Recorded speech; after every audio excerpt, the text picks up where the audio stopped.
அனைவருக்கும் இனிய காலை வணக்கங்கள். மாணவர்களே, இன்று ஒரு அருமையான தலைப்பில் நாம் விவாதிக்க உள்ளோம். ஜாதி மற்றும் வர்க்கம். ஜாதி மற்றும் வர்க்கம் இந்த தலைப்பு ஒரு சென்சிட்டிவான தலைப்பு. மாணவர்கள் புரிந்து கொள்ள முடியாத ஒரு தலைப்பாக தானே இருக்கு. ஆனால் இப்போ இருக்கக்கூடிய லிட்ரேச்சரில் இந்த ஜாதி மற்றும் வர்க்கத்திற்கான லிட்ரேச்சர்ஸ் மிக குறைவாகத்தான் இருக்கிறது. ஆனால் 1980s அப்படின்னா என்ன அப்படின்றத நம்ம தெரிஞ்சுக்கணும். ஜாதிய அமைப்பு தொழில் ரீதியாக வர்ணாசிரம சூத்திரத்தின்படி உருவாக்கப்பட்டதாக நம் ஆய்வாளர்களும் வர்ணாசிரமத்தை தெளிவுபடுத்தியவர்களும் நமக்கு சொல்லுகிறார்கள். இந்த ஜாதிய அமைப்பு எவ்வாறு இருக்கிறது என்றால், தொழில் ரீதியாக தொடங்கப்பட்டது. அது பிற்காலத்தில் அது பல கிளைகளாக பிரிந்து அது மிகப்பெரிய வர்க்க வேறுபாட்டிற்கு வர்க்க வேறுபாட்டிற்கு சாதகமாக இருந்துவிட்டது. அதனை பற்றி நம்ம விரிவாக பார்க்கலாம். வர்ணத்திற்கும் ஜாதிக்கும் இடையுள்ள வேறுபாடு அப்படின்னா, வர்ணம் அப்படிங்கிறது நம் நிறத்தின் அடிப்படையில் பிரிக்கப்பட்டதாக ஆய்வாளர்கள் சொல்கிறார்கள். அதை அடிப்படையாக கொண்டு ஜாதி என்ற ஒரு பிளவு, ஒரு வேறுபாடு மக்களிடையே உருவானதாக சமூக ஆய்வாளர்கள் இதை தெளிவுபடுத்துகின்றனர். பொதுவாக நமது நாட்டை மற்ற நாட்டில் உள்ள ஆய்வாளர்களும் சமூக பார்வையாளர்களும் எவ்வாறு பார்க்கிறார்கள் என்றால், இந்தியா ஒரு ஜாதி நிறைந்த ஒரு வெவ்வேறு சமூகமாக பிளவுபட்டு கொண்டிருக்கின்ற ஒரு அங்கமாகத்தான் இந்தியாவை பார்க்கின்றார்கள் என்று பல ஆய்வாளர்கள் தங்களுடைய கட்டுரைகளில் தெளிவுபடுத்தியிருக்கிறார்கள்.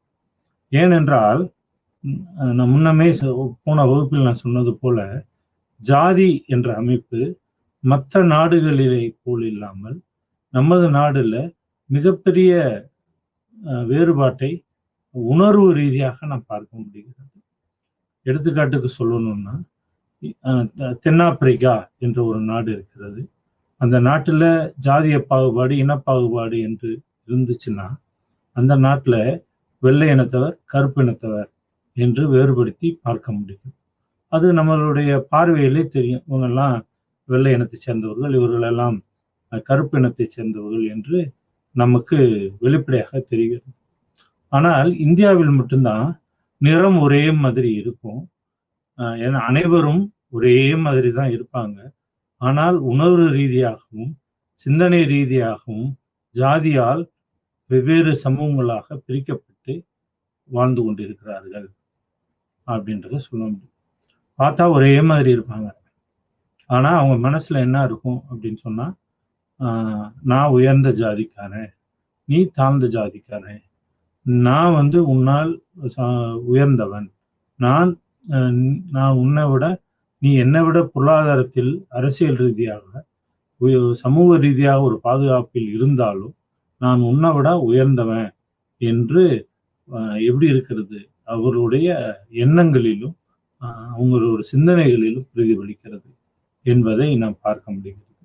இதனாலதான் ஆய்வாளர்கள் இந்திய சமூகத்தின் பார்வையை சாதிய சமூகம் என்று வெளிப்படையாக விமர்சிக்கின்றார்கள். இதை நம்ம ஒத்துத்தான் ஆகணும். ஏன்னா நம்மளுடைய பழக்க வழக்கங்கள்ல பார்த்தனாலே தெரியும்.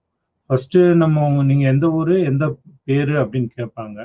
அடுத்த நிமிஷம் நீங்க என்ன ஆளுங்க, என்ன ஜாதிக்காரங்க அப்படின்ற மாதிரியான தேடல்கள் மக்கள் மத்தியத்துல இருக்கிறது என்று சொல்லப்படுகிறது.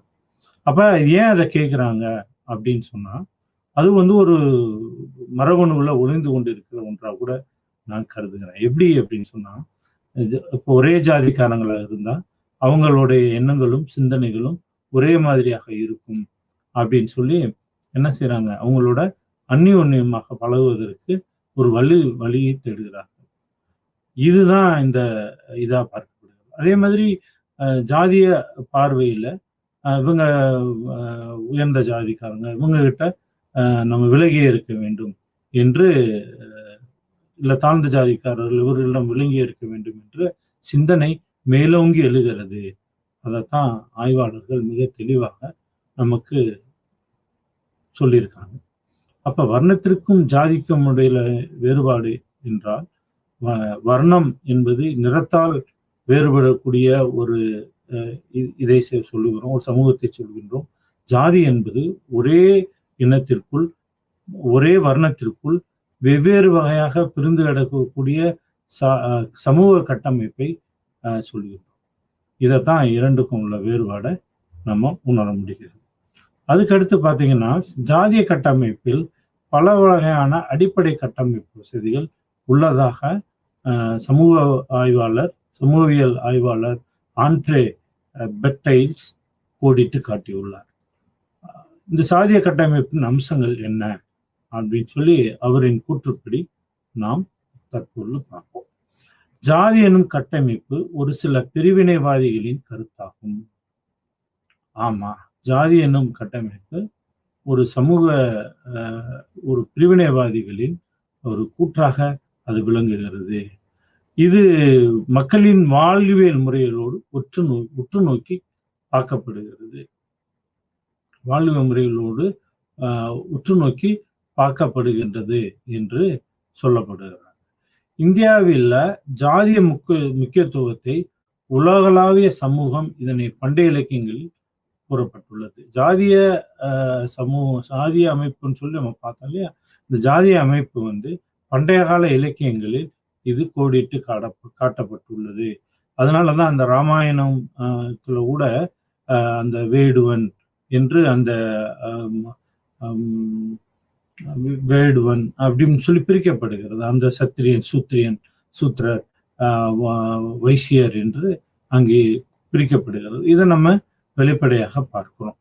அப்ப இது ஒரு உளவியல் ரீதியான ஜாதிய கட்டமைப்பு ஒரு இடங்கள்ல வெளிப்படையாக காட்டப்படுகிறது, ஒரு இடங்கள்ல அதிகமாக காட்டப்படுகிறது, ஒரு இடங்கள்ல சற்று குறைவாக அது வெளிப்படுத்தப்படுகிறது. ஆனா கண்டிப்பா அது வெளிப்படுத்தப்பட்டு கொண்டுதான் இருக்கிறது.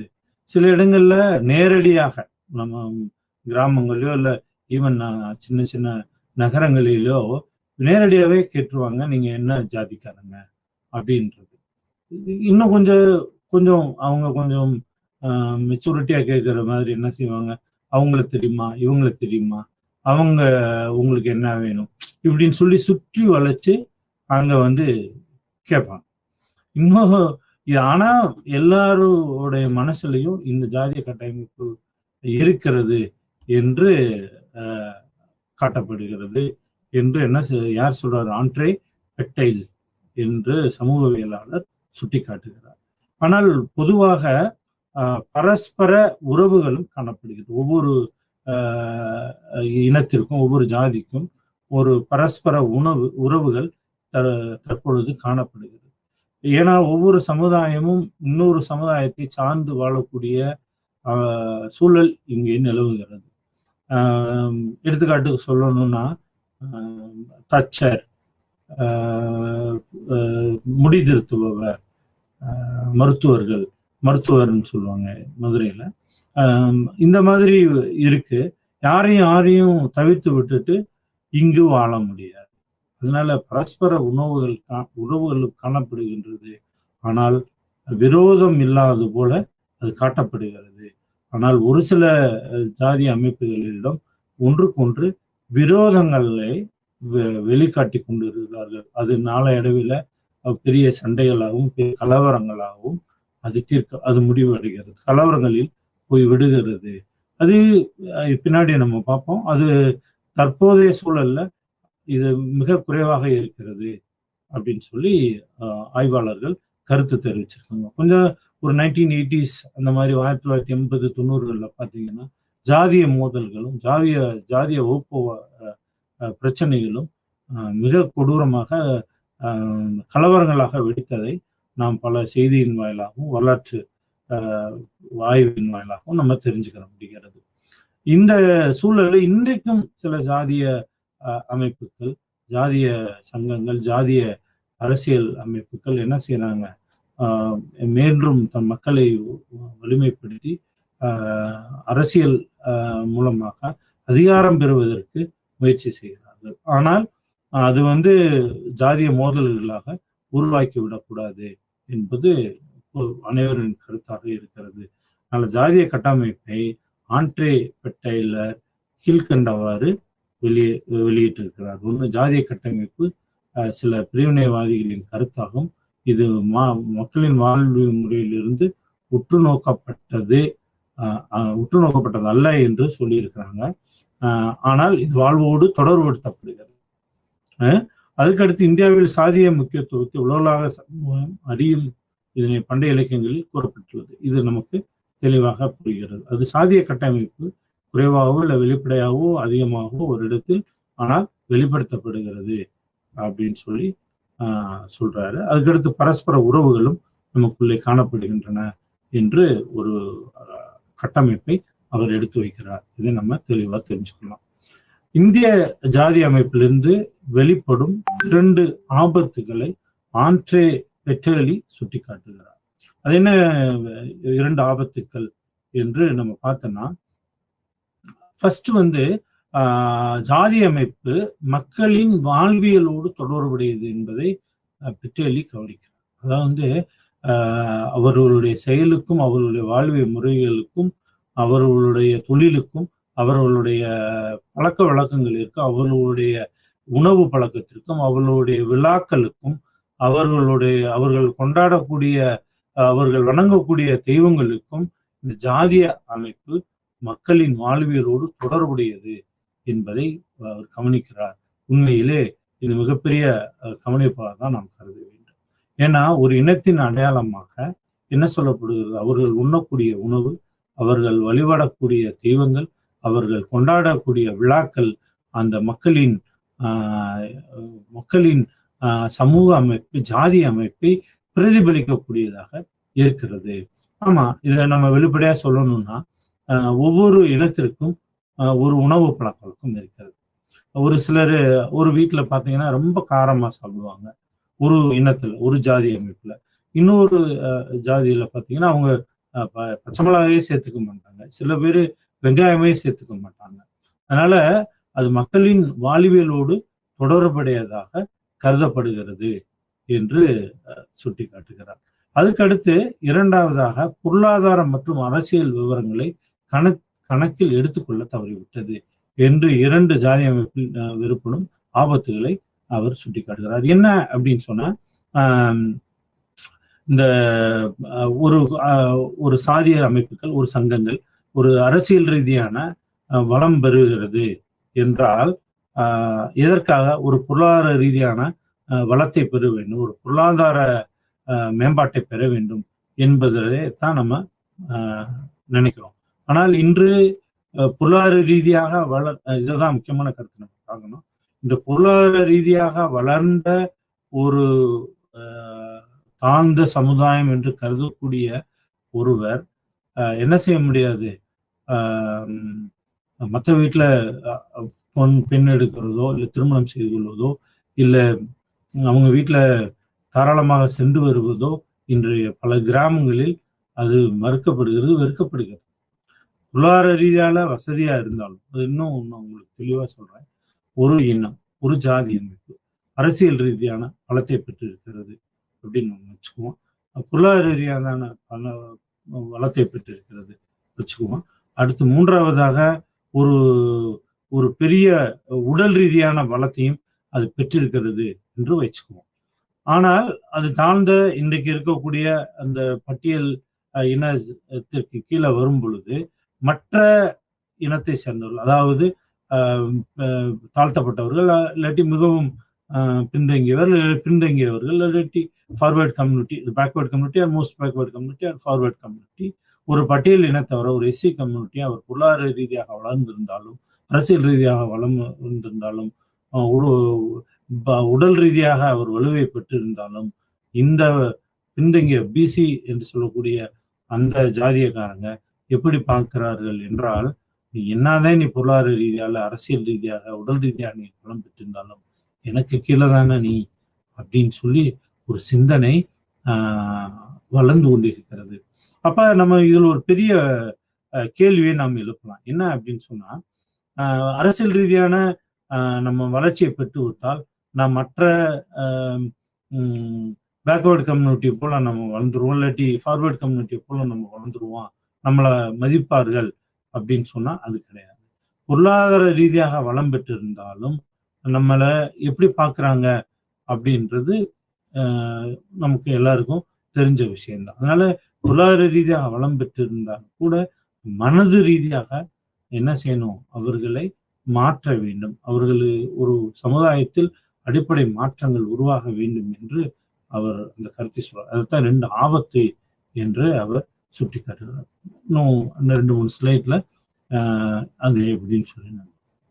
அதுக்கடுத்து எம்என் சீனிவாஸ் அவர்களின் பார்வையில் மேற்கத்திய மயமாக்கல், அதாவது உலகமயமாக்கல், தாராளமயமாக்கல், தனியார்மயமாக்கல் போன்ற பொருளாதார எக்கனாமிக் ரிஃபார்ம்ஸ் பாலிசி சீர்திருத்தங்களால இன்று கலாச்சார வேறுபாடுகள், கலாச்சார பகிர்வும், கலாச்சாரத்தை பகிர்ந்து கொள்வதும் பொருளாதாரத்தில் மேம்படுவதற்கான சாத்தியக்கூறுகள் உருவானதை நாம் பார்க்க முடிகிறது.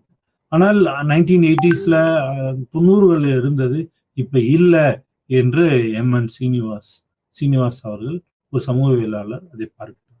அப்ப இது எதனால மாறுச்சு அப்படின்னு சொன்னா, மக்களின் அடிப்படை கலாச்சார வேர்களில் சில மாற்றங்களை நாம் காண முடிகிறது அப்படின்னு சொல்லி பார்ப்போம். அந்த காலத்துல இருந்த வாழ்வியல் முறை இப்பொழுது ஈவன் கிராமங்களிலும், சிறு சிறு கிராமங்களிலும் சின்ன சின்ன மாற்றங்களை நாம் பார்க்க முடிகிறது. எடுத்துக்காட்டுக்கு சொல்லணும்னா, ஒரு கலப்பு திருமணம் ஒரு கிராமத்தில் நடைபெறுகிறது என்றால் அது மிக மிக மிக மிக சர்வசாதாரண கிடையாது. அது அவ்வளவு பெரிய பிரச்சனை. நீ பல தமிழ் சினிமாக்களை கூட நீங்க பழைய இதை சுட்டி காட்டுவாங்க. எப்படின்னு சொன்னா, ஒரு கலப்பு திருமணம் என்பது அது முற்றிலுமாக வெறுக்கப்பட்டது. இன்னைக்கும் பார்க்குறோம். சில ஆணவ கொலைகள்லாம் நம்ம பார்க்குறோம். ஆணவ கொலைகள் ஜாதிய ரீதியாக நடக்கிறது. ஒரு பெண்ணை திருமணம் செய்து விட்டால் தாழ்ந்த சமூகத்தை சேர்ந்தவர் உடனே அந்த 2 பேரையும் கொலை செய்வது விடு, ஆணவ கொலை செய்து விடுவது என்றெல்லாம் நாம் பார்த்து கொண்டுதான் இருக்கிறோம். இது இப்பயே அப்படி இருக்குன்னா 1990 80களில் எவ்வாறு இருந்திருக்கும் சொல்லி நீங்க கொஞ்சம் கற்பனை பண்ணி பாருங்க. அந்த அளவுக்கு இதுல பெரிய விஷயங்கள் இருந்திருக்கு. இப்பொழுது சற்று மாற்றங்களை எப்படி கொண்டு வருகிறது அப்படின்னு சொன்னா, இதுல ஃபர்ஸ்ட் நம்மளுடைய கலாச்சார மாற்றங்கள். ஃபர்ஸ்ட் நம்ம கலாச்சாரம் என்றால் எதை நம்ம சொல்லக்கூடணும்? ஃபர்ஸ்ட் எடுத்துன்னு நம்ம கலாச்சாரம்னா உணவு தான். உணவு, நம்மளுடைய கொண்டாடக்கூடிய விழாக்கள், நம்ம அணிந்திருக்கும் உடைகள், நம்ம வீட்டில் நடக்கக்கூடிய விழாக்கள், இதைத்தான் நம்ம கலாச்சாரத்தின் வேர்களாக நாம் பார்க்கின்றோம். இப்ப பாத்தீங்கன்னா தெரியும், கலாச்சார வேறுபாடு உணவுல எவ்வளவு மாற்றங்கள் வந்து விட்டது, அதுக்கப்புறம் உடையில் எவ்வளவு மாற்றங்கள் வந்து விட்டது, அப்புறம் விழாக்கள்ல எவ்வளவு மாற்றங்கள் வந்து கொண்டே இருக்குது. இதைத்தான் எம்என் சீனிவாஸ் அவர்கள் இந்த உலகமயமாக்கலுக்கு முன்னாடி அந்த வெஸ்டர்ன் கல்ச்சருக்கு அப்புறம் நம்ம கலாச்சாரத்தின் மாற்றங்கள் கொண்டு வருகிறது. உண்மையிலே கலாச்சாரத்தை சீரழிக்காமல் இது போன்ற குறைகளை களைந்தால் உண்மையிலே அது வரவேற்கத்தக்கதான் இருக்கும். சரி, அடுத்தது ஜாதிய கட்டமைப்பில் என்னென்ன மாற்றங்கள், இதை நல்லா கொஞ்சம் பார்த்துக்கோங்க. இது உங்க சிலபஸ்ல ஜாதிய கட்டமைப்பு மாற்றங்கள் என்ன அப்படின்னு சொல்லி வரையறுக்கப்பட்டது. நில சீர்திருத்தங்கள். இப்ப நில சீர்திருத்தங்கள் நம்ம கொஞ்சம் 80s அந்த 60s 70s நம்ம போனோம்னா நில சீர்திருத்தங்கள் இது யாருகிட்ட இருந்துச்சு அப்படின்னு சொன்னா, நிலம் அதிகமாக லேவாதேவிக்கார உயர்ந்த ஜாதியினர், உயர்ந்த வர்க்கத்தினர் அதிகமாக இருந்தது. இந்த பட்டியலினத்தை சேர்ந்தவர்களோ மற்ற பின்தங்கிய மிகவும் பிற்படுத்தப்பட்ட மக்களோ அந்த உயர் ஜாதியினரிடம் போய் வேலை செய்யணும். வேலை செஞ்சு அவங்க கொடுக்கக்கூடிய கூலியை வாங்கி கொண்டு அவர்களுடைய உணவு மற்ற தேவைகளை அவர்கள் நிறைவேற்றினார்கள். இந்த சீர்திருத்தம் எவ்வாறு வந்துச்சு அப்படின்னு சொன்னா, நில சீர்திருத்த சட்டங்கள். இன்றைக்கு அனைவருக்கும் நிலம், பஞ்சமி நிலங்கள், பட்டியல் இனத்து மக்களுக்கான நில உடைமை சட்டம் போன்றவையெல்லாம் என்ன செஞ்சிச்சு, இந்த ஜாதிய கட்டமைப்புல பெரிய மாற்றங்களை கொண்டு வந்தது. இப்ப எல்லார்கிட்டையும் நிலம் இருக்கு. இப்ப அதிகப்படியான 10 ஏக்கர் 15 ஏக்கருக்கு மேல் யாரும் வைத்துக் கொள்ளக்கூடாது என்பது மற்ற நிலங்களை மற்றவருக்கு பிரித்து கொடுக்க வேண்டும் அப்படின்னு சொல்லும் பொழுது, அப்புறம் பஞ்சமி நிலங்கள் என்பது ஆக்சுவலா இந்த பூர்வக்குடி மக்கள், இந்த பட்டியலினத்தவர்கள் தான். இப்ப இன்னைக்கு நம்ம அழைக்கக்கூடிய பட்டியலினத்தம் என்று சொல்லக்கூடியவர்கள் இந்த நிலத்தின் சொந்தக்காரர்கள். அவர்கள் ஒரு காலத்தில் மிகப்பெரிய விவசாயிகளாக வாழ்ந்து கொண்டிருக்கிறார்கள். அப்புறம் இடம்பெயர்வுனாலையும், அப்புறம் அந்நிய படையெடுப்பினாலையும் மற்ற மக்கள் வந்து இந்த அவர்களுடைய நிலத்தை பிடுங்கி கொண்டு அவர்களை வேலைக்கு அமர்த்தி விட்டுட்டு அவர்களை அடிமைகளாகவும், அவர்களை தீண்டத்தகாதவர்களாகவும், அவர்கள் பள்ளத்தில் இறங்கிதான் வேலை செய்ய வேண்டும் என்று அது சொல்லப்பட்டது. அதுக்கப்புறம் நில சீர்திருத்தங்கள் அனைவருக்கும் அது மாற்றி போனதுனால இப்போ அதுல சாதிய கட்டமைப்பு மாற்றங்கள் தான் ஏற்பட்டிருக்கு, முற்றிலும் களையப்படவில்லை. அது நில சீர்திருத்தங்கள் ஒரு முக்கிய காரணமாக நாம் பார்க்கப்படுகிறது. அதுக்கடுத்து பார்த்தீங்கன்னா கல்வி பரவல். அது அருமையான தலைப்பு இது. இந்த கல்வி பரவல் அப்படிங்கிறது எப்படி பார்த்தீங்கன்னா, இன்னைக்கு இருக்கிற சூழல்ல சட்ட சீர்திருத்தங்கள் வாயிலாகவும், சட்டத்தை அனைவருக்கும் கல்வி என்ற பல சட்டங்களின் வாயிலாகவும் இன்னைக்கு நம்ம அனைவருக்கும் கல்வி பரவலாக சென்றடைகிறது. ஒரு காலத்துல நம்ம அந்த வரலாற்றை நம்ம திரும்பி பார்த்தோம் என்றால் மிக வினோதமாகவும் ஆச்சரியமாக இருக்கிறது. ஒரு சில இனத்தவர் மட்டுமே கல்வியை கற்க முடியும் என்று இருந்திருக்கிறது. அவர்களிலும் பெண்களுக்கு கல்வி கிடையாது. அவங்களுக்கு மட்டும்தான் கல்வி. ஆண்களுக்கு மட்டும், உயர் ஜாதி ஆண்களுக்கு மட்டும்தான் கல்வி கற்றதாக சொல்லப்படுகிறது. மற்றவங்க எல்லாம் கல்வி கற்க தகுதி இல்லாதவர்களாகவும், அவர்களுடைய குலத்தொழில், அவர்கள் வர்ணாசிரம இதப்படி அவர்களுடைய குலத்தொழிலை செய்ய வேண்டும் என்றும், விவசாயத்துக்கு போது தச்சு வேலை பார்க்கிறது, துணி துவைக்கிறது, முடி திருத்துவது, இந்த காவல் காப்பது, கோயில் காவல் காப்பது, இதெல்லாம் வந்து பிரிக்கப்பட்டது. அப்ப அம்பேத்கர் அவர்களின் அந்த சட்ட வரைமுறை அனைவருக்குமான கல்வியை உறுதி செய்தது. அப்பதான் நம்ம அனைவருக்கும் கல்வி, அந்த ரிசர்வேஷன் அப்படின்லாம் வந்தது. அப்பதான் இப்ப எல்லாரும் கல்வி கற்க ஆரம்பிச்சிட்டாங்க. எல்லோரும் கல்வி கற்க ஆரம்பிக்கிறதுனால அதுக்கடுத்து அனைவரும் அறிவு பெறக்கூடியவர்களாக மாறிவிட்டோம். அதனாலதான் இன்னைக்கு அனைத்து துறைகளிலும் அனைத்து மக்களும், அனைத்து ஜாதியை சேர்ந்தவர்களும் பதவியில் இருக்கிறார்கள் என்பதை நாம் வெளிப்படையாக காண முடிகிறது. ஒருவேளை இந்த ரிசர்வேஷன் அம்பேத்கர் அவர்கள் சட்ட வரைமுறைப்படுத்தவில்லை என்றால் இன்றும் பழைய சூழலே இருந்திருக்கும். இந்த ரிசர்வேஷன் சிஸ்டம் தான் இத்தனை பேருக்கு கல்வியையும் இதையும் கொடுத்திருக்கிறது. அதுக்கு மேல இந்த கல்வி எவ்வாறு பரவலாக்கப்பட்டது அப்படின்னு சொல்லி பார்த்தோம்னா, ஆங்கிலேய ஆட்சி காலத்தில் கிறிஸ்துவ கல்வி நிறுவனங்கள் நாம் இப்போ பரவலாக இருப்பதை நாம் பார்க்க முடியும். அந்த கிறிஸ்டியானிட்டி கல்வி நிறுவனங்கள் தான் முதலில் என்ன செஞ்சாங்க, முதல்ல கல்வியை சமத்துவப்படுத்தினார்கள். அனைவரும் கல்வி பெற வேண்டும் என்று கொண்டு வரப்பட்டது. அதனாலதான் நிறைய கிறிஸ்டியன் இன்ஸ்டிடியூட்ஸ் அந்த காலங்கள்ல அதுவும் வளர்ந்துருக்கு. அதுவும் மதுரை போன்ற பெருநகரங்கள்ல பார்த்தீங்கன்னா ஒரே அந்த இன்ஸ்டிடியூஷனாக தான் இருக்கும், கிறிஸ்டியன் இன்ஸ்டிடியூஷனாக தான் இருக்கும். அவர்கள் எல்லாருக்கும் கல்வியை கொண்டு போய் சேர்த்தார்கள்.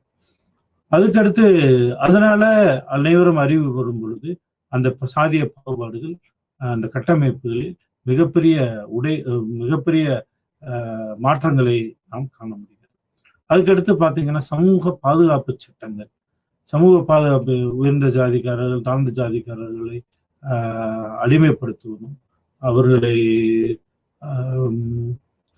தீண்டத்தகாத வார்த்தைகளை பயன்படுத்துவதும், அவர்களுக்கு அவர்களுக்கு உரிமைகள் மறுக்கப்படுவதும், அவர்கள் கோயிலுக்குள்ள விடக்கூடாது அப்படின்ற அமைப்புகள்லாம் சமூகத்தில் இருந்தது. இவர்கள் இந்த இந்த இடத்துக்கு மேல வரக்கூடாது, ஊருக்குள்ள இந்த இடத்துக்கு மேல வரக்கூடாது, காலில் செருப்பு போடக்கூடாது, சட்டை போடக்கூடாது, கொடை பிடிச்சி போகக்கூடாது அப்படின்ற இதெல்லாம் நம்ம பார்த்தோம். இதெல்லாம் இரட்டை டம்ளர் முறை. அதுவும் நம்ம குறிப்பா சொல்லணும்னா, ஒரு டீ கடைக்கு போனா அங்க சமத்துவம் கடைபிடிக்கப்படுவதில்லை. அங்க இரட்டை டம்ளர் முறை இருந்தது. இன்னைக்கும் பல கிராமங்கள்ல, ஒரு சில கிராமங்கள் நிறைய அந்த சமூக சட்ட பாதுகாப்பு சட்டம் இல்லை என்றால் இன்னும் பல கிராமங்கள்ல இரட்டை டம்ளர் முறையை நாம பார்க்கலாம். ஆனா இப்ப எல்லாம் அப்படி கிடையாது. அது சட்டத்தின் ரீதியாக கடுமையாக நடவடிக்கை எடுக்கப்பட்டதுனால அவர்களுக்கு இந்த சமூக சட்டத்திற்கு பயந்து சாதிய கட்டமைப்பில் பெரிய மாற்றங்கள் உருவாயிருக்கிறது அப்படின்றத நம்ம வெளிப்படையாக பார்க்கலாம். அதுக்கடுத்து பார்த்தீங்கன்னா ஜனநாயக மாற்றம், ஜனநாயகத்துல மாற்றம். இது ஒரு ரிசர்வேஷன் சிஸ்டம் தான். அகெயின் இந்த ஜாதிய கட்டமைப்பில் எந்த மாற்றங்கள் நடந்தாலும் நம் இந்திய மக்கள் அனைவரும் முதலாக நம்ம நன்றி சொல்லக்கூடியது சட்டமேதை அம்பேத்கர் அவர்களுக்காக தான் இருக்க வேண்டும். ஏன்னா அவர் தான் அந்த சட்ட வரைமுறைக்குள்ள இதெல்லாம் கொண்டு வருகிறார். ஜனநாயக மாற்றம், கட்டமைப்பில் மாற்றம் எப்படின்னா இதுவும் ரிசர்வேஷன் தான். ஒரு காலத்தில் தாழ்த்தப்பட்டவர்களுக்கு, பட்டியலின மக்களுக்கு ஓட்டுரிமை மறுக்கப்பட்டது. அதை போராடி சட்ட ரீதியாக வென்று அவர்களுக்கு ஓட்டுரிமை வாங்கி பட்டப்பட்டது. அதுக்கடுத்து பார்த்தீங்கன்னா அரசியலில் அதிகாரம், சட்டத்தை வகுக்கக்கூடிய அரசியல் வல்லுநர்கள் பார்லிமெண்ட்டோ அது எம்எல்ஏக்களோ இருக்கிற உயர்ந்த ஜாதிக்காரர்களாக தான் இருக்க முடியும் என்ற ஒரு சூழல் இருந்தது.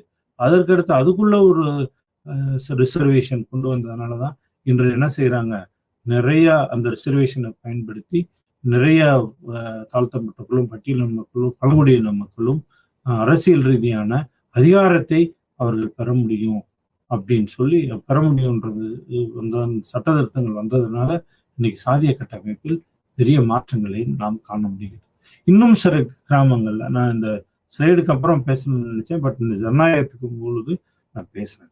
எடுத்துக்காட்டுக்கு சொல்லணும்னா, இன்னும் ஆதிக்க வர்க்கத்தினர் அதிகமாக வாழக்கூடிய பகுதிகளில் இந்த ரிசர்வேஷன் சிஸ்டத்தின் வாயிலாக பழங்குடியின மக்களும் இந்த பட்டியலின மக்களும் என்ன செய்யலாம், அரசியல் தலைவர்களாக, அரசியலில் போட்டியிட்டு அவர்கள் தலைவர்களாக வரலாம் என்று இருக்கிறது. ஆனா இதுல என்ன செய்யறாங்க, இன்னும் அந்த ஆதிக்க வர்க்கத்தினர் அவர்களை பகடை, அதாவது சின்ன ஒரு நேம் ஷேக்கு மட்டும் வச்சுட்டு அவங்க எல்லாத்தையும் இவங்கதான் அதிகாரம் பண்ணுவதும் ஆட்சி நடத்துவதும். எடுத்துக்காட்டுக்கு சொல்லணும்னா, ஒரு ரிசர்வேஷன் ஒரு பட்டியலின மக்களுக்கு ஒரு பஞ்சாயத்து ஒதுக்கப்படுகிறது என்றால் அந்த பஞ்சாயத்துல பட்டியலின மக்கள் மட்டுமே அந்த பஞ்சாயத்தின் தலைவராக வர முடியும். ஆனால் அப்ப இந்த இடத்துல என்ன செய்யறாங்க அப்படின்னு சொன்னா, இந்த பட்டியலின மக்களை ஆதிக்க சாதிக்கினர் அவர்கள் வீட்டுல வேலை செய்யறவங்கள என்ன செய்யறது, அங்கே பஞ்சாயத்து தலைவராக தேர்ந்தெடுக்க வைத்து விடுவது சட்ட ரீதியாக. அதுக்கப்புறம் பாத்தீங்கன்னா அவங்க பஞ்சாயத்துக்குள்ளே விடுறதில்லை. அவங்க பஞ்சாயத்து உள்ள அந்த அவர் ஒதுக்கப்பட்ட நாற்காலியில் கூட அவரை உட்கார விடுவதில்லை. மற்ற அந்த கிராம நிர்வாகத்தை, அந்த பஞ்சாயத்து போர்டு நிர்வாகத்தை முழுவதுமாக இன்னொரு ஆதிக்க சாதியினர் கவனித்துக் கொள்கிறார். இன்னும் கொஞ்சம் ஒரு 2 ஆண்டுகளுக்கு முன்பு, 2-3 ஆண்டுகளுக்கு நினைக்கிறேன், ஒரு பஞ்சாயத்து போர்டு, அது ரிசர்வேஷன் பஞ்சாயத்து, அந்த பஞ்சாயத்து தலைவர் தரையில உட்கார்ந்துருக்காரு, மற்ற ஆதிக்க ஜாதியினர் சேர் போட்டு உட்காந்துருக்காங்க. இது செய்தித்தாள்ல மிக வந்தது, பரபரப்பாக பேசப்பட்டது.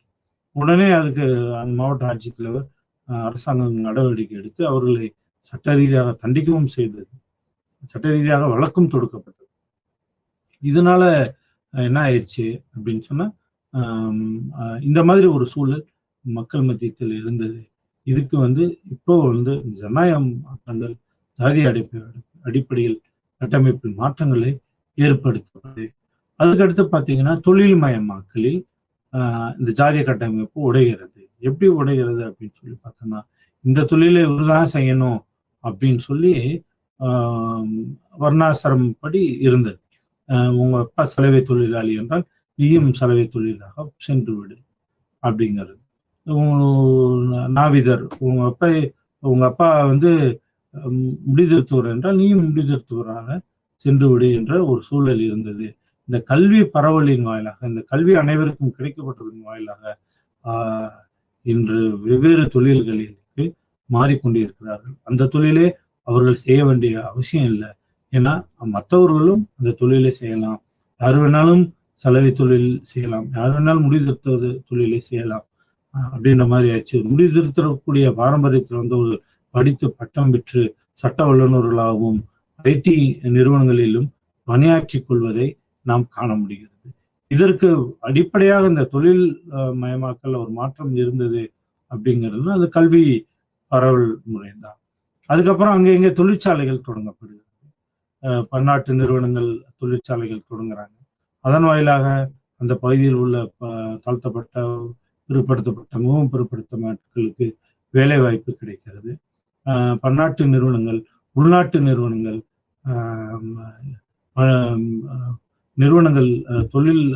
தொழிற்சாலைகளை தொடங்குவதனால் தொழில்மயமாக்கல் பெருகி வழிகிறது. அப்படி பெருகி வழியும் பொழுது இந்த ஜாதிய கட்டமைப்பில் பெரிய மாற்றங்களை நாம் உணர முடிகிறது. அதுக்கடுத்து பார்த்தீங்கன்னா நகரமயமாக்கல். இன்னைக்கு பார்த்தீங்கன்னா இன்று இந்தியாவின் மிக முக்கியமான பொருளாதார பிரச்சனை என்ன அப்படின்னு சொல்லி பார்த்தோன்னா நகரமயமாக்கல். மக்கள் நகரத்தை நோக்கி, கிராமத்திலிருந்து நகரத்தை நோக்கி நகர்ந்து கொண்டிருக்கிறார்கள். அல்லனா ஒரு இன்று கிராமமாக பார்க்கப்பட்ட ஒரு கிராமம் நாளை என்ன செய்கிறது, நகரமாக மாறிக்கொண்டிருக்கிறது. இன்னைக்கெல்லாம் சிறு வில்லேஜுகளாக இருக்கும், பார்த்தீங்கன்னா திடீர்னு பார்த்தா பெரிய நகரங்களாக மாறி இருக்கிறது. இது ஒரு இது. மற்ற விஷயத்துல என்னன்னா மக்கள் கிராமங்களிலிருந்து நகரத்திற்கு இடம்பெயர்கிறார்கள். அப்படி நகரத்திற்கு ஏன் இடம்பெயர்கிறார்கள் என்றால் கல்வி, தொழில் ரீதியாக கல்வி பெறுவதற்காகவும், தொழில் ரீதியாக வேலை வாய்ப்பை பெறுவதற்காகவும், மற்ற அடிப்படை கட்டமைப்பு வசதிகள் கிராமங்களில் குறைவாக இருக்கிறதுனால நகரமயமாக்கல் நகரத்திற்கு இடம்பெயர்ந்து அனைத்தையும் பெற்றுக் கொண்டிருக்கிறார்கள். அப்போ ஒரு நகரத்துக்கு இடம்பெயரும்போது ஒரு ஹியூஜ் பாப்புலேஷன் இருக்கு. அங்க எல்லோரும் யாரு என்ன ஜாதி அப்படின்றது தெரியாது. அவங்க வேலையை பார்த்துட்டு போய்கிட்டே இருப்பாங்க. ஆனா கிராமங்கள்ல தான் இது என்ன செய்யறது, இனி இந்த ஜாதிக்கு இந்த தெருவுக்கு வரக்கூடாது, செருப்படக்கூடாது அப்படின்றது. நகரங்கள்ல இது பார்க்க முடியறது இல்லை. உண்மையிலே ஜாதிய கட்டமைப்பில் மாற்றங்கள் உருவாகிறது என்றால் இந்த 7 காரணங்களை நாம் அடுக்கலாம். இதுல குறிப்பாக கல்வி பரவல் என்பது சாதிய கட்டமைப்பில் பெரிய மாற்றத்தை உருவாக்கியது என்பதை நாம் அனைவரும் ஒத்துக்கொள்ள வேண்டும். அதுக்கடுத்ததா பார்த்தீங்கன்னா இந்த கல்வி பரவல் சூழல் உருவானதுனால இன்னைக்கு சட்ட வல்லுநர்களாகவும், இன்று சட்டத்தை வகுக்கக்கூடியவும், திட்டத்தை வகுக்கக்கூடியவர்களாகவும், ஆசிரியர்களாகவும், மற்ற துறைகளிலும் அனைத்து ஜாதியினரும் வேலை பார்க்கக்கூடிய ஒரு வாய்ப்பு நமக்கு உருவாக்கி கொடுத்தது. இதனால இந்த ஜாதிய கட்டமைப்பில் பெரிய மாற்றங்களை நாம் காண முடியாது. பொருளாதார உறவுகள். ஜான் மென்சர் அடிமட்டத்தில் இருப்பவர்களுக்கு ஜாதி அமைப்பு சுரண்டல் மற்றும் ஒடுக்குமுறைக்கு வேலை செய்திருக்கிறது என்று கூறுகிறார். ஆமா, பொருளாதார உறவுகள். அதுக்கடுத்து பார்த்தீங்கன்னா காரல் மார்க்ஸ் கூற்று. ரெண்டையும் நம்ம மிக தெளிவாக ஆராய வேண்டும். நான் ஒரு சின்ன இதுல தான் இதுல போட்டிருக்கேன். இதை பத்தி நான் உங்களுக்கு விரிவாக விளக்க கொஞ்சம். இப்போ என்ன நடக்குது அப்படின்னு சொல்லி பார்த்தோம்னா அது ஒரு ஆய்வாளர் ஜான் மென்சர் ஜாதி அமைப்பு முறையில் சுரண்டல் மற்றும் ஒடுக்குமுறைக்கு வேலை செய்திருக்கிறது என்று கூறுகிறார். அது எப்படி அப்படின்னு பார்த்தீங்கன்னா சுரண்டல் முறை, உழைப்பை சுரண்டுவது. முதல்ல உழைப்பை பெற்றுக்கொண்டு அவர்கள் குறைந்த அளவு கூலியை கொடுத்து அவர்களின் பொருளாதாரத்தில் மேன்மையடையாமல் வைக்கக்கூடிய ஒரு சூழல் இப்ப இந்த காலகட்டத்தில் நிலவு கொண்டிருக்கு. இந்த காலகட்டத்திலும் நிலவுகிறது என்று சொல்லியிருக்காங்க. அதுக்கு அடுத்து பார்த்தீங்கன்னா எப்படியெல்லாம் சுரண்டுறாங்க, அதான் காரல் மார்க்ஸ் கூட்டு நான் சொல்றேன். குறைவான கூலியை கொடுக்கிறது, சரிய ஒரு அது எப்படி சொல்றதுன்னா வெளிப்படையா சொல்லணும்னா ஒரு தாழ்த்தப்பட்டவர் வந்து வேலை செய்யறாரு அப்படின்னு சொன்னா அவர் வேற வழி இல்லை, அவருக்கு வேற எங்கேயும் போய் வேலையை செய்ய முடியாது. அவர் தோட்டத்திலயோ இல்லை அவருடைய பண்ணையிலையோ அவர் வேலை செய்யக்கூடிய சூழல் இருக்கிறதுனால இந்த குறைவான கூலியை கொடுத்துட்டு அவர்கிட்ட நைட்டும் பகலும் அவங்கள வேலை செய்ய சொல்றாங்க. அப்ப என்ன செய்யும், அவங்க சரியான வேலைக்கு சரியான ஊதியம் அவர்களுக்கு சென்றடைவதில்லை. அவர்களுக்கு அடிப்படையிலே புரியறது இல்லை, நமக்கு இவ்வளவு வேலை செய்யணும், 8 மணி நேரம் தான் வேலை, நமக்கு இவ்வளவு பெனிஃபிட்லாம் இருக்கு அப்படின்னு சொல்லி அவங்களுக்கு அந்த அடிப்படை புரிதலை, இன்னைக்கு வேலை செய்யலைன்னா நாளைக்கு வேணான்னு சொல்லிடுவாங்களோ என்ற பொருளாதார உறவுகளாக நாம் பார்க்கிறோம். இப்ப பொருளாதாரம் அவர்களை சார்ந்த, நேரடியா தமிழாக்கம் பண்ணதுனால அப்படி தெரிகிறது, நேரடியாக பொருளாதார சார்ந்து இருக்கிறதுனால அங்க சுரண்டல்களும் ஒடுக்குமுறையும் வேலை செய்கிறது. அப்ப எப்படி இதை மாத்துறது அப்படின்னு சொன்னா, நம்ம மாறினதான் நம்ம நினைக்கக்கூடிய அந்த முன்னாடி நம்ம பார்த்தோம் இல்லையா, தொழில்மய மக்கள் மூலமா மாறினதாக நினைக்கக்கூடிய விஷயங்கள் ஒரு இடங்கள் ஒவ்வொரு பரவலாக இல்லை, ஒரு சில இடங்களில் இந்த சுரண்டல் முறை வேலை செய்கிறது. அப்ப இதுக்கு என்ன செய்யறது அப்படின்னு சொல்லி பார்த்தோன்னா, உழைப்புக்கேற்ற ஊதியம், அவர்களுக்கான வேலை வாய்ப்பை, கல்வியும் வேலை வாய்ப்பையும் உறுதி செய்யப்பட வேண்டும். கல்வி உறுதி செய்யப்படும் பொழுது அவர்கள் நகரத்திற்கோ இல்லை அவர்களுக்கான தேவைகளை அவர்களே பெற்றுக்கொள்வார்கள். அதனால் இதுக்கு அடிப்படையில் இந்த சுரண்டல் மற்றும் ஒடுக்குமுறையில முக்கிய காரணமாக இருக்கிறது இந்த கல்வி அமைப்பு தான். கல்வி அமைப்புல மாற்றம் வந்துருச்சுன்னா இது மாறிடும் அப்படின்னு சொல்லப்படுது. இந்த காரல் மார்க்ஸ் கூற்று அப்படின்னு சொல்லி நான் சொல்லியிருக்கேன். இந்த காரல் மார்க்ஸ் என்ன சொல்லியிருக்காரு அப்படின்னு சொல்லி பார்த்தோன்னா, இன்று வேலை செய்யக்கூடிய இடத்தில் ஒரு மனிதனுக்கு, அந்த தொழிலாளிக்கு இருக்கிற அந்த அவர் உருவாக்கிய பொருளுக்கு இருக்கிற மரியாதை கூட அந்த தொழிலாளிக்கு இல்லை என்று சொல்லப்படுகிறது.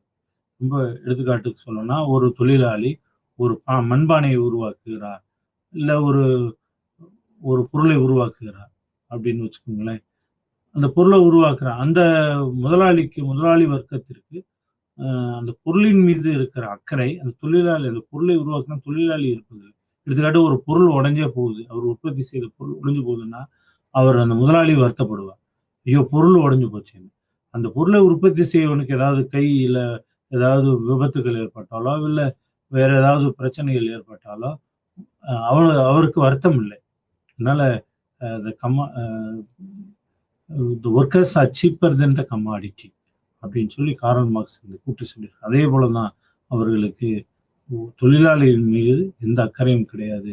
இதை பொருளாதாரத்தில் உழைப்பு சுரண்டுவதிலும் ஒடுக்குமுறையும் இது வேலை செய்கிறது என்று ஜான் வென்சர் கூறியிருக்கிறார்.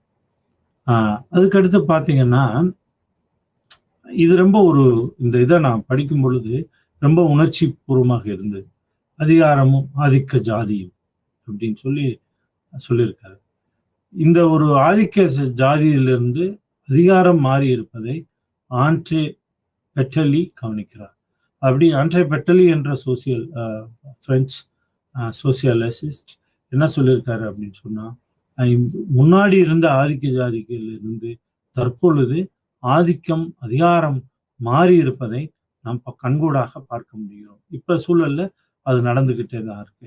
எப்படி நடக்குது அப்படின்னு சொல்லி பார்த்தோம்னா, ஒரு ஆதிக்க ஜாதியினர் அவர்களை மரியாதையாக நடத்தலை. ஃபர்ஸ்ட் ஆஃப் ஆல் மரியாதையாக நடத்தலை. எடுத்துக்காட்டுக்கு சொல்லணும்னா, ஒரு உயர்ந்த ஜாதியினர், உயர்ந்த ஜாதியை சேர்ந்த சிறு பையன் தாழ்ந்த ஜாதியில் உள்ள வயசானவரை பெயர் சொல்லி அழைப்பதும், இந்த வாடா என்று அழைப்பதும் அதிகாரத்தின் உச்சகட்டமாக நாம் பார்த்தோம் முன்னாடி. அது வரலாற்று ஆய்வுகளை நாம் படிக்கும் பொழுது நமக்கு அது ஆச்சரியத்தையும் வினோதத்தையும் நமக்கு தருகிறது. பேர் சொல்லி கூப்பிடுறது, வாடா என்று அழைப்பதும், அவர்களை அடிமை வேலை செய்வது, கொத்தடிமைகளாக வேலைக்கு வைத்துவிட்டு அவர்கள் அதிகாரத்தை செலுத்தியதை நாம் பார்க்க முடிகிறது. அதில் இப்பொழுது கொஞ்சம் கொஞ்சமான மாற்றத்தை நாம் கவனிக்க முடிகிறது என்று தனது கட்டுரையில் சொல்லப்பட்டிருக்கிறது. இந்த ஜனநாயக வேறுபாட்டை பஞ்சாயத்துகள் மற்றும் அரசியல் கட்சிகளின் தீவிர பங்களிப்பிலிருந்து பெற முடிகிறது. இது ஒரே நாள்ல வந்துடல. இதுக்கு கிராமப்புற பஞ்சாயத்தில் ஜனநாயக முறைப்படி அவர்களுக்கு அதிகாரம் வழங்கும் பொழுது அவர்களுக்கான தேவைகளை, அந்த மக்களுக்கான உரிமைகளை அவர்கள் பெற முடியும் என்பதை தான் அவ்வளவு சுருக்கமாக நான் இந்த ஸ்லைட்ல காமிச்சிருக்கேன். அப்புறம் பார்த்தீங்கன்னா அரசியல் கட்சிகளின் தீவிர பங்களிப்பு. குறிப்பாக சொல்லணும்னா ஜாதியை சார்ந்த அரசியல் அமைப்பு கட்சிகள் அதில் பல குறைபாடுகள் இருந்தாலும் அவர்களுக்கான அரசியல் அதிகாரத்தை பெறுவதற்கு அந்த அரசியல் கட்சிகளின் பங்களிப்பு மிகப்பெரியது. ஏன்னா ஒரு பிளவுபட்ட மக்கள், பிளவுபட்ட அடிமைப்படுத்தப்பட்ட மக்கள் அங்கெங்கே பிரிந்து கிடக்கின்றார்கள். அவர்களுக்கு எப்படி குரல் எழுப்ப வேண்டும், அவர்கள் எப்படி தன்னுடைய அரசியல் அதிகாரத்தை பெற வேண்டும் என்ற அடிப்படை அறிவு கூட இல்லாத பொழுது இந்த அரசியல் அமைப்புகளும், இந்த கட்சிகளும், இந்த சங்கங்களும் அவர்களை தட்டி எழுப்பி அவர்களுக்கான ஒரு அமைப்பை உருவாக்கி அவர்களின் உரிமைகள், அவர்களுடைய தேவைகள் என்ன, அவர்கள் வஞ்சிக்கப்பட்ட விஷயங்கள் என்ன என்று அவர்கள் இனம் காண முடியும். அதனால எதிலிருந்த மாற்றத்தை நம்ம கொண்டு வர வேண்டும் அப்படின்னு சொல்லி அந்த மக்களை ஒரு விழிப்பு உணர்வை கொண்டு வந்தது இந்த அரசியல் கட்சிகளுக்கும் ஜாதிய சங்கங்களுக்கும் உண்டு என்று அன்றைய பெட்டலி என்று தன் ஆய்வில் குறிப்பிடுகிறார். இன்னைக்கு நம்ம தமிழ்நாட்டில் பார்த்தோம்னா நிறைய அரசியல் கட்சிகள் ஜாதிய ரீதியாக இயங்கிக் கொண்டிருக்கிறதை நாம் காண முடிகிறது. இதுல இந்த தலைவர்கள் தங்களோட பதவியை மட்டும் பெற்றுக்கொள்ளாமல் மக்களுக்கான அதிகாரத்தை, அந்த தாழ்த்தப்பட்ட மக்களின் அதிகாரத்தை, அவர்களுக்கான அரசியல் உரிமைகளையும் பெற்றுத்தந்தால் மிக நன்று. ஆனால் சில அரசியல் கட்சிகள் அவர்கள் தலைவர்கள் மட்டுமே பயனடைவதாக இருக்கு. இந்த மக்களை ஒன்று திரட்டி அவங்களுடைய பலத்தில் இவர்கள் ஆதாயம் பெற்று விடக்கூடாது என்பதை நம் உணரணும். இது ஆண்ட்ரே பெட்டலி மிக தெளிவாக சொல்லியிருக்கிறார். அதுக்கடுத்து பார்த்தீங்கன்னா ஜாதிய வகுப்பு இணைப்பு, ஜாதி மற்றும் இயக்கங்கள். நான் இப்பதான் சொன்னேன், ஜாதிய மற்றும் இயக்கங்கள் இன்று வளர்ந்து வந்து கொண்டிருக்கிறது. அது எதுக்குன்னா ஒரு ஜாதி தேர்தல்களாக இருந்து விடக்கூடாது என்பதற்காக தான். ஒரு மக்களை ஜாதி ரீதியாக ஒன்று திரட்டி அவர்கிட்ட இருந்து ஓட்டு வாங்கிக்கணும், வாக்கை மட்டும் வாங்கிக்கிட்டு அதுக்கப்புறம் அவர்களை பின்னாடி அவர்களை விட்டுறக்கூடாது என்பதற்காக தான் இந்த ஜாதிய வகுப்பு இணைப்பு என்று சொல்லப்படுது. இது என்ன ஒரு முக்கியமான இது பார்த்தீங்கன்னா, இன்னைக்கு பார்க்கிறோம் ரிசர்வேஷன். இந்த அவர்களுக்கான அரசியல் உரிமையை பெறுவதற்கு அதை விட்டு கொடுத்துதான் வேற வரி இல்லைன்னா சட்டம் அவ்வாறு வடிவமைக்கப்பட்டுள்ளது. அப்படி போகும் பொழுது அது அவர்களுக்கான ஒரு அரசியல் உரிமையை பெற்றுத்தரும். ஆனால் சில இடங்கள்ல நம்ம பார்க்கிறோம் அவர்களை கைப்பாவையாக வைத்துக்கொண்டு the scheduled caste or the puppet in the hands of higher caste politicians. ஒரு இன்னும் உயர் ஜாதியை சார்ந்த அரசியல் தலைவரிடம் இந்த தாழ்ந்த ஜாதி அரசியல் தலைவர் கைப்பாவையாக இருந்து விடக்கூடாது என்பதுதான் சொல்றோம். அதுக்கப்புறம் பார்த்தீங்கன்னா உங்களுக்கு இதை தெளிவா சொல்லணும், ஜாதிய படிநிலை மற்றும் வகுப்பு மோதல்கள். இது அரசியல் ஆதாயத்திற்காக, தேர்தலுக்காக. ஏன்னா மக்கள் சிந்திக்க ஆரம்பிச்சுட்டாங்க. மக்கள் ஜாதிய ரீதியாக அவர்கள் ஒன்றிணைந்தாலும் ஓட்டு போடுறது அவர்களுடைய உரிமை. ஆனா அந்த ஓட்டு ஜாதிய ரீதியான வகுப்பு மோதல்களை உருவாக்கி விட்டோம்னா, நம்ம ஜாதிக்காரன் நான் அடிச்சுட்டான், அவன் ஜாதிக்காரன் நம்ம அடிச்சுட்டான், அதனால அவனுக்கு ஓட்டு போடக்கூடாது, அவனுக்கு தான் நம்ம ஓட்டு போடணும் அப்படின்னு சொல்லி வகுப்பு மோதல்களை அப்பொழுது இந்த தேர்தல் சமயங்களில் உருவாக்கி விடுவார்கள். நாம் காண முடியும். சின்ன சின்ன வெற்றி செய்தியாக வரும் செய்தித்தாள்கள்ல. அதை படிப்பதற்கு ஆனால் ஒரு மிகப்பெரிய சமூக அவலம் அது. அந்த தேர்தல் நேரத்தில் மட்டும் ஜாதிய மோதல்கள். ஏன்னா இன்னொரு ஜாதியை ஒன்று திரட்டி அவங்ககிட்ட இருந்து இருக்கிற மொத்த ஓட்டையும் இவங்க வாங்கிறது. இது இது. அப்புறம் இந்த ஜாதிய தேர்தல்கள் அப்படின்னு சொல்லி நம்ம இன்னும் பார்க்கணும் அப்படின்னு சொன்னா, எந்த ஜாதிக்காரர்கள் அதிகமாக குடியிருக்கு அந்த பகுதியில் வச்சுக்கிறார்களோ அந்த ஏரியாவில் அந்த கேண்டிடேட் அந்த ஜாதிக்காரங்களை பார்த்து கேண்டிடேட் போடுறது. இது என்ன செய்யறது அப்படின்னு சொன்னா, இது அவர்களுடைய அரசியல் சாணக்கியத்தனம் என்று நினைத்து கொண்டிருக்கிறார்கள். ஆனால் மெல்ல சாதி சாகும் என்ற ஒரு சூழலை இந்த அரசியல் அமைப்பு அரசியல்வாதிகளும் அந்த அரசியல் கட்சிகளும் கொஞ்சம் தடுப்பதாக நான் உணர்கிறேன். ஏன்னா ஒரு ஒரு ஜாதி, இந்த ஜாதி மெஜாரிட்டி இருக்கும், அங்க ஒரு கேண்டிடேட் போடுறது சாணக்கியத்தனம் என்று நினைத்துக் கொண்டிருக்கிறார்கள். ஆனால் அது மிகப்பெரிய தவறு. ஜாதிய மறுப்பு, ஜாதிய படிநிலைகளில் ஏற்படக்கூடிய மாற்றத்தை அது தடுக்கிறது என்று நான் உணர்கிறேன். அதுக்கடுத்து உங்களுக்கு சில நிகழ்வுகளை நான் கோடிட்டு காட்ட விரும்புகிறேன். வன்முறை மற்றும் சுரண்டல் நிகழ்வு. வன்முறை, ஜாதிய ரீதியான வன்முறை. நீங்க உங்களுக்கு மதுரை மாவட்டத்துல உசிலம்பட்டிக்கு பக்கத்துல பாப்பாவட்டி, கீரிப்பட்டி, நாட்டாப்பட்டி என்ற 3 பஞ்சாயத்து. உங்களுக்கு அந்த சிலபஸ்லேயே இருக்கு. இந்த வன்முறையெல்லாம் நடந்ததை சொல்லி அவங்க நிகழ்வுகளுக்கு அதுக்கான பின்புலத்தையும் விளக்கணும் அப்படின்னு சொல்லி, அதனால இந்த கிராமங்களை நான் எடுத்துக்காட்டாக கொடுக்குறேன். பாப்பாவட்டி, கீரிப்பட்டி, அரியப்பட்டி, நாட்டாப்பட்டி அப்படின்னு நினைக்கிறேன். ஒரு 3 கிராமங்கள்ல ரிசர்வேஷன் என்று ஒதுக்கப்பட்டது.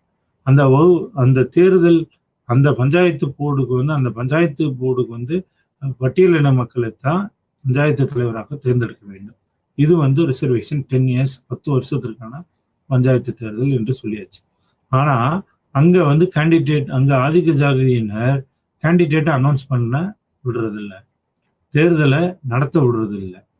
3வது, அப்படியே தேர்தல் நடந்தாலும் அந்த பட்டியலினத்தை சேர்ந்த ஒரு பிரசிடென்ட் வந்தாலும் ஒருத்தரை ஜெயிக்க வைக்கிற மாதிரி ஜெயிக்க வைக்கிறது.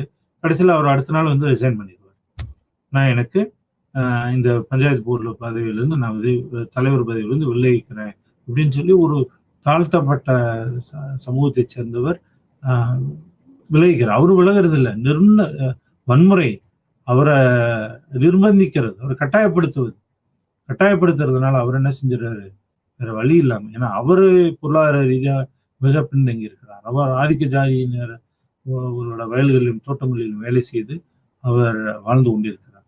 உடனே அதுக்கப்புறம் இதுக்கு மறைந்த முன்னாள் ஜனாதிபதி அப்துல் கலாம் கூட அந்த கிராமத்திற்கு, அந்த 3 கிராமங்களுக்கு சென்று அந்த மக்களிடம் ஒரு நட்பு பாராட்டி அவர்களிடம் இந்த ஜனநாயகத்தின் அவல நிலையை எடுத்து சொல்லி, அதுக்கப்புறம் ரொம்ப நாள் கழிச்சு அந்த தேர்தல் நடந்து ஒரு 5 ஆண்டுகள் பட்டியல் இனத்தை சேர்ந்தவர் பிரசிடெண்டா இருக்க முடியும்.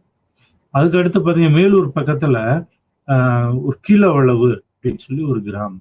அது வரலாற்றுல நீங்க இன்னைக்கு கூகுள்ல போய் கீழவளவுன்னு தட்டி பார்த்தீங்கன்னா அவ்வளோ ஒரு வன்முறை. அந்த பஞ்சாயத்தில் இருக்கக்கூடிய பட்டியல் இனத்தை சேர்ந்தவர் ஒரு பஞ்சாயத்து தலைவராக வந்துட்டார். உடனே அவர் என்ன செஞ்சுட்டாங்க, ஆதிக்க ஜாதியினர் அவரோடு சேர்ந்து ஒரு 4-5 பேர் நினைக்கிறேன் வெட்டி கொன்னுட்டாங்க.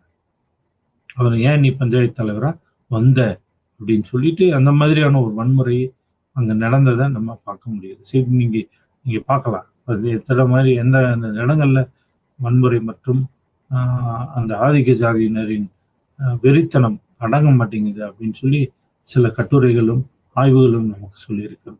இது என்னன்னா ஒரு உளவியல் ரீதியான ஒண்ணு. நம்ம தான் இந்த ஏரியாவுக்கு நம்ம தான் ஆதிக்க ஜாதியினர், நம்ம தான் ஆளணும், மற்றவங்களாம் ஆளக்கூடாது, நம்ம பேச்சை கேட்டுக்கிட்டு இருக்கணும் அப்படின்னு சொல்லி அவர்கள் நினைப்பதனால இந்த மாதிரியான சூழல் உருவாகிறது. சரி, அதுக்கு அடுத்து இதை நிகழ்வுகளை உங்களுக்கு சொல்லணும் அப்படின்றதுக்காக தான் இந்த உங்களுக்கு நான் போட்டிருக்கேன். அது அடுத்து பார்த்தீங்கன்னா இனம் மற்றும் இனப்பாகுபாடு. இது அடுத்த யூனிட்டு. ரேஸ் அண்டு எத்தனிசிட்டி அப்படின்னு இனம் மற்றும் இனப்பாகுபாடு. இங்க இது ரொம்ப அருமையான தலைப்பு. இதுவும் இனம் என்பது மனிதர்களின் தோல் நிறம் மற்றும் பிற உள்ளிட்ட சில உடல் அம்சங்கள் காரணமாக இனம் மற்றும் இனப்பாகுபாடு வரையறுக்கப்படுகிறது. What is race, what is ethnicity அப்படின்னா மனிதர்களுடைய தோல் நிறத்தையும் சில உடல் அம்சங்களையும் இனப்பாகுபாடு வரையறுக்கப்படுகிறது என்று அதுக்கு ஒரு டெஃபினிஷன் கொடுத்துருக்காங்க. என்னன்னு சொல்லி பார்ப்போம். இங்க பாருங்க, கரோலோஸ் லினேயஸ் என்ற ஜெர்மன் ஆய்வாளர் மனிதர்களை 4 தோல் நிறத்தை பொறுத்து வகைப்படுத்துகிறார். அமெரிக்கர்கள் சிவப்பு நிறத்தை சார்ந்தவர்களாகவும், ஐரோப்பியர்கள் வெள்ளைக்காரர்களாகவும், ஆசியா கண்டத்தை சேர்ந்த மஞ்சள் நிறத்தை சார்ந்தவர்களாகவும், ஆப்பிரிக்கா நினைத்தவர் கருப்பு நிறத்தை சார்ந்தவர்களாகவும் 4 வகையான நிற வேறுபாட்டினை அவர் குறித்து காட்டுகிறார். கரோலஸ் லினேயஸ் என்ற ஜெர்மன் ஆய்வாளர். அப்ப அமெரிக்கர்கள் இன்னும் ஒரு இந்த இன வேறுபாடு அப்படின்னு சொன்ன எனக்கு இன பாகுபாடுன்னு சொன்ன சில விஷயங்கள் எனக்கு ஞாபகம் வருகிறது. நான் புத்தகத்தில் படித்தது. ஒரு 50 ஆண்டு காலத்திற்கு முன்பாக அமெரிக்கால ஒரு இனவெறி தலைவிருத்தி ஆடியது. அந்த இனவெறி வாயிலாக அமெரிக்கர்கள்லாம் அந்த வெள்ளைக்காரர்களுக்கு என்று தனி பள்ளிக்கூடங்களும், வெள்ளைக்காரர்களுக்கு என்று தனி திரையரங்குகளும், அவர்கள் செல்லக்கூடிய பஸ்ஸுக்கு எல்லாம் வெள்ளை கலர் பெயிண்ட் அடிச்சிருக்காங்க. அப்படி அவங்க பயணம் செஞ்சிருக்காங்க. கருப்பினத்த மக்கள் அந்த அந்த பஸ்ஸுலேயோ அந்த பள்ளிக்கூடங்களிலோ அந்த ஆலயங்களுக்கோ செல்ல முடியாது. அவர்களுக்கு என்று தனி பஸ், உணவு, அது ஹோட்டல்ஸ் கூட வெள்ளைக்காரங்களுக்கு தனி ஹோட்டல், கருப்பினத்த மக்களுக்கு தனி ஹோட்டல். அது கருப்பு பெயிண்ட் அடிச்சு பஸ் வருமா, அந்த இதில் தான் கருப்பர்கள் ஏறணும் அப்படின்ற ஒரு சூழல் இருந்ததாக நம்ம பார்க்கிறோம். ஆனா அந்த அப்படிப்பட்ட இருந்த அமெரிக்க மக்கள் இன்று ஒரு அமெரிக்க ஜனாதிபதியே ஒரு கருப்பராக தேர்ந்தெடுக்கக்கூடிய உலகமயமாக்கல், தாராளமயமாக்கல், இதெல்லாம் ஒரு அடிப்படை மாற்றத்தை அமெரிக்காவில் உருவாக்கிவிட்டது. அது மிக ஒரு கருப்பினத்தவர், பராக் ஒபாமா என்ற கருப்பினத்தவர் அமெரிக்காவின் ஜனாதிபதியாக கூட வந்துவிட்டார். இன்று பெரிய மாற்றம். அதே போன்று ஐரோப்பிய நாடுகளில் பெரிய மாற்றத்தை நாம் பார்க்க முடிகிறது. ஆப்பிரிக்காவில் ஏற்பட்ட கருப்பின மக்களில் ஏற்பட்ட அந்த இன பாகுபாடு சற்று சற்று குறைந்து கொண்டே வருகிறது. ஆசியா கண்டங்களில் ஏற்பட்ட இந்த இனப்பாகுபாடும் சற்று குறைவாக இருக்குது என்று போன அத்தியாயத்துல நம்ம பார்த்தோம். சரிங்களா? இப்ப அதுக்கடுத்து என்ன, இந்த இனம் ஒரு சமூக கட்டமைப்பாக கருதப்படுகிறது. ஆரம்பத்துல அந்த பயாலஜிக்கல் ரீதியாக இனம் உருவாக்கப்பட்டு இனம் இருக்கிறது என்று உணரப்பட்டது. அப்புறம் வரலாற்று ரீதியாக இது இல்லை, அப்படிப்பட்ட ஒரு சூழல் இல்லை, இது ஒரு கட்டுக்கதையாகத்தான் இருக்கிறது. அப்படி பார்த்தோன்னா முதலில் தோன்றியது கருப்பினங்கள் தான். அந்த கருப்பினம் தோன்றியது, அதுக்கப்புறம் தான் மற்ற இனங்கள் தோன்றியதாக, அந்த அவர்கள் இடம்பெயர்ந்து வாழக்கூடிய அந்த இடத்திற்கு தகுந்த அவர்கள் நிறம் மாறியதாக நாம் காணப்படுகிறது. அப்ப இதுல இருந்து என்ன தெரிகிறது அப்படின்னு சொன்னா, இது ஒரு பயாலஜிக்கல் விஷயங்கள் கிடையாது. இது அப்படி ஒரு பயாலஜிக்கல் ரீதியானது என்று நினைத்தோம் என்றால் அது ஒரு கட்டுக்கதை தான் என்று வரலாற்று உளவியல் ரீதியான ஆய்வாளர்கள் இதை நமக்கு வெளியிட்டிருக்காங்க. அது அறிவியல் ரீதியாக அது கிடையாது. அது இடத்தை சார்ந்து அவர்கள் அந்த வாழ்வியல் சூழலுக்கு, அவர்களுடைய கிளைமேட் கண்டிஷன்ஸ்க்கு தகுந்துதான் அவர்களுடைய நிறம் மாறியதாக நாம பார்க்கலாம். அதுக்கடுத்து பார்த்தீங்கன்னா இனவெறி.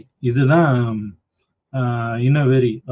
இனவெறி என்பது ஒரு இனம் மற்றொரு இனத்துக்கு எதிரான வன்முறையை பிரத்யோகம் செய்வதுதான் இனவெறி என்று நாம் கருதுகிறோம். வரலாற்று ஆசிரியர்கள் மற்றும் பிற அறிஞர்கள் இதை என்ன சொல்றாங்க அப்படின்னு சொன்னா, இன்னொரு இனத்தின் மீது வன்முறையை தூண்டிவிடுவதும், அரசியல் ரீதியாக பலம் பெறுவதற்காக அவர்கள் மீது தாக்குதலை நடத்துவதும் இனவெறியாக நாம் பார்க்கப்பட்டிருக்கோம். இதை நம்ம பார்க்கலாம். ஒரு கருப்பினத்தவர் வெள்ளை இனத்தவரை சேர்ந்த ஒரு ரயில்ல பயணம் செய்யும் பொழுது அவர் வெளியே தூக்கி வீசப்படுறார். அப்பதான் நமக்கு மகாத்மா காந்தி தான் தூக்கி வீசப்பட்ட பின்புதான் நமக்கு ஒரு பெரும் புரட்சியை நம்ம காண முடிகிறது. அதுக்கப்புறம் இந்தியாவில் ஒரு டெமோக்ராட்டிக் செட்டப் உருவானதுக்கு அது ஒரு காரணமாக அது அமர்ந்திருக்கு. அப்புறம் எத்தினிசிட்டி அப்படின்னு சொல்லக்கூடிய இனவாதத்தின் பிரெஞ்சு பதிப்பை பயன்படுத்துகிறார். உம்மன் என்ற 1990 இனவாதத்தின் பிரெஞ்சு பதிப்பை பயன்படுத்துகிறார். அதாவது எத்தினி டைப் அப்படின்னு சொல்றது ஒரு வரலாறு, பாரம்பரிய, மொழி மற்றும் வாழ்க்கை வேறுபாட்டை அது காட்டுகிறது அப்படிங்கிறோம். உணவு ரீதியாக நான் சொன்னேன் உங்களுக்கு முன்னாடி, நம்மளுடைய ஒரு இனம் என்றால் அவர்களுடைய உணவு பழக்கங்களும், அவர்கள் கொண்டாடக்கூடிய விழாக்களும், அவர்களுடைய உடை அமைப்புகளும் அந்த இனத்தை வேறுபடுத்தி காட்டுகிறது என்பதுதான் அந்த உம்மன் என்ற பிரெஞ்சு ஆய்வாளர் விளக்குகிறார். இந்த மாதிரியான ஒரு சூழல் நம்ம விளங்குறதுனால நமக்கு இந்த ஜாதி மற்றும் வர்க்க வேறுபாட்டை கலைத்து மக்கள் அனைவரும் சந்தோஷமா வாழணும் அப்படின்றதுதான் நம்மளுடைய பொதுவான கருத்தார். இந்த வகுப்பின் மூலமாக நீங்க தெரிஞ்சுக்கிட்டது என்னன்னா, இன வேறுபாட்டின் கட்டமைப்புகள், ஜாதிய கட்டமைப்பை மாற்றக்கூடிய நில சீர்திருத்தங்கள், கல்வி பரவல், சமூக சட்டங்கள், ஜனநாயகங்கள், தொழில்மயமாக்கல் மற்றும் நகரமயமாக்கல் போன்ற விஷயங்கள்லாம் இன்னைக்கு ஜாதிய கட்டமைப்பை உடைத்தெறிந்து கொண்டிருக்கிறது. இன்னும் பல மாற்றங்களை நாம் கொண்டு வர வேண்டும். அதற்கு முதல்ல அனைவரும் கல்வி கற்க வேண்டும், அனைவரும் அதிகமாக படிக்கணும், அதிகமாக விஷயங்களை தெரிஞ்சுக்கணும். இந்த மாதிரி இருந்துச்சுன்னா இந்த ஜாதிய கட்டமைப்புல பெரிய மாற்றங்களை நாம் காண முடியும் என்பதில் எந்த வித சந்தேகங்களும் கிடையாது. இந்த காஸ்ட் அண்ட் இது சொல்லக்கூடிய காஸ்ட் அண்ட் கிளாஸ், எத்தினிசிட்டி, இது போன்ற பற்றி நம்ம விரிவாக பார்த்துட்டோம். அடுத்த வகுப்புல மேலும் பார்ப்போம். இது கூறி நன்றி கூறி விடைபெறுகிறேன்.